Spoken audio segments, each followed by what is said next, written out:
أعوذ بالله من الشيطان الرجيم بسم الله الرحمن الرحيم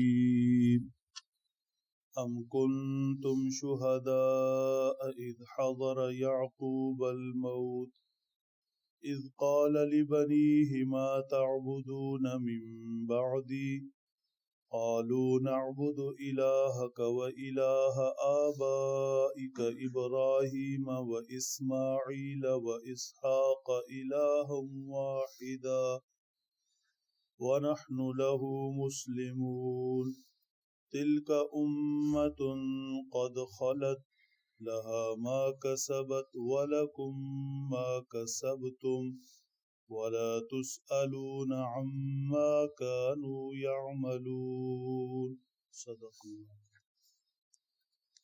یہود و نصارہ کا یہ دعویٰ تھا کہ وہ حضرت ابراہیم کے پیروکار ہیں، حضرت ابراہیم کی اولاد ان کے آباء و اجداد ہیں۔ ان کے اس دعوے کی قرآن کریم میں کئی جگہوں پر تردید کی گئی۔ یہاں ایک سوال کی شکل میں ان کے دعوے کو جھوٹا قرار دیا جا رہا ہے۔ تم حضرت ابراہیم اور ان کی اولاد کے پیروکار نہیں اور نہ ہی وہ تمہارے آباء و اجداد ہیں۔ سوال یہ کیا گیا ام کنتم شہداء اذ حضر یعقوب الموت، کیا جب حضرت یعقوب علیہ السلام دنیا سے رخصت ہو رہے تھے، موت سامنے کھڑی تھی، تم بھی وہاں موجود تھے؟ اب یہ لاجواب سوال ہے، ایسا سوال جن کا ان کے پاس کوئی جواب نہیں۔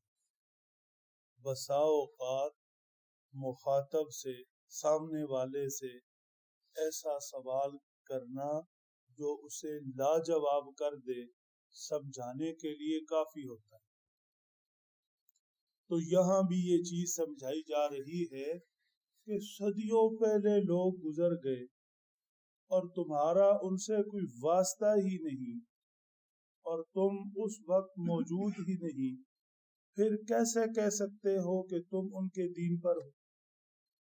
کسی سے پوچھو تو صحیح ان کا دین تھا کیا؟ ہم تمہیں بتاتے ہیں، جب حضرت یعقوب علیہ السلام دنیا سے رخصت ہو رہے تھے تو اپنی اولاد کو جمع کر کے ان سے پوچھ رہے تھے، ما تعبدون من بعدی، ما تعبدون من بعدی، بتاؤ میرے بعد کس کی عبادت کرو گے، کون تمہارا معبود ہوگا؟ تو ان کی اولاد جواب دے رہی تھی، نعبد الہک و الہ آبائک ابراہیم و اسماعیل و اسحاق الہا واحدا ونحن له مسلمون۔ اے ابا جان، ہم آپ کے معبود، آپ کے آباء و اجداد حضرت ابراہیم، حضرت اسماعیل، حضرت اسحاق علیہم السلام کے معبود کی عبادت کریں گے جو ایک اکیلا معبود ہے، لا الہ الا اللہ۔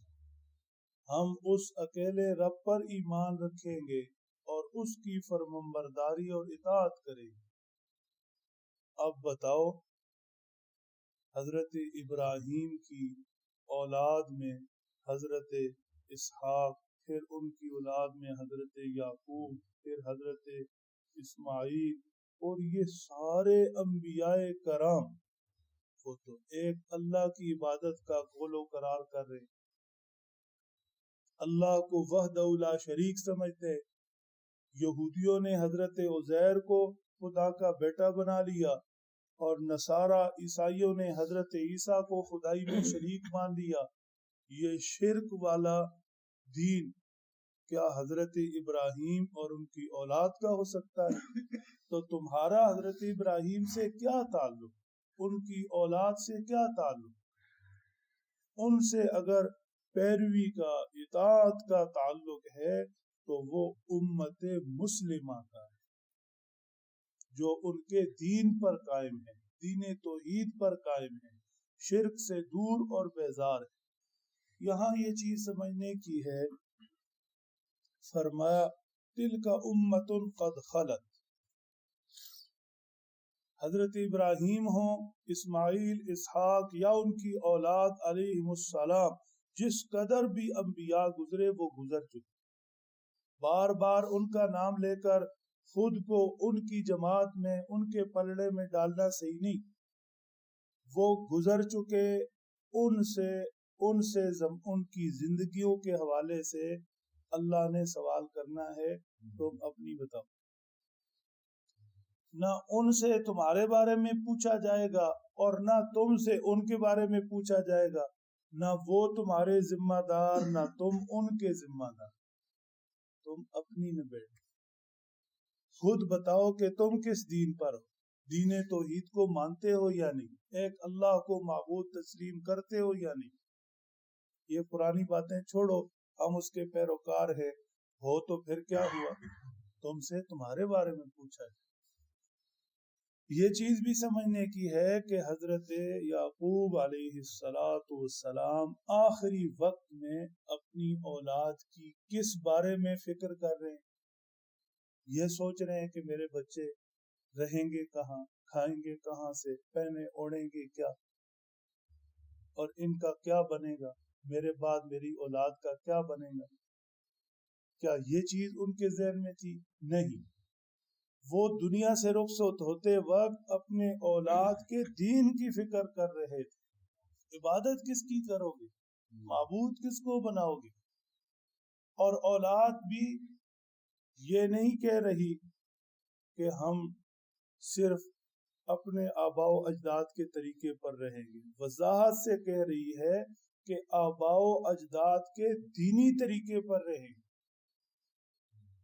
صرف رسم و رواج نہیں، جس طرح یاد رکھا جاتا ہے، کہا جاتا ہے جی ہمارے بڑے ایسے کرتے تھے، شادی کا موقع، فوتگی کا موقع، یا کوئی دوسرا کہ ہم تو فلاں خاندان سے ہیں اور فلاں برادری سے ہیں اور ہم نے تو دیکھا ہمارے بڑے ایسے کرتے تھے۔ بڑوں کی پیروی دین میں، رسم و رواج میں نہیں، غلط طریقوں میں نہیں، بڑوں کی پیروی دین میں، کہ ہمارے بڑے وہ دینی اعتبار سے کہاں تھے، ہم ان کے پیروکار ہیں۔ جس طرح حضرت یعقوب کی اولاد نے ما تعبدون من بعدی کے جواب میں کہا نعبد الہک و الہ آبائک، ہم تو دین میں اپنے آباء و اجداد کے پیروکار ہیں، اور یہ چیز بحمد اللہ امت مسلمہ کو حاصل ہے، وہ اپنے پیغمبر علیہ السلام کے بھی پیروکار ہیں، اور آپ سے پہلے 1,24,000 کم و بیش حضرات انبیاء کرام سب کے پیروکار، سب کے ماننے والے، سب پر ایمان رکھنے والے۔ اللہ سمجھ دے، عمل کی توفیق۔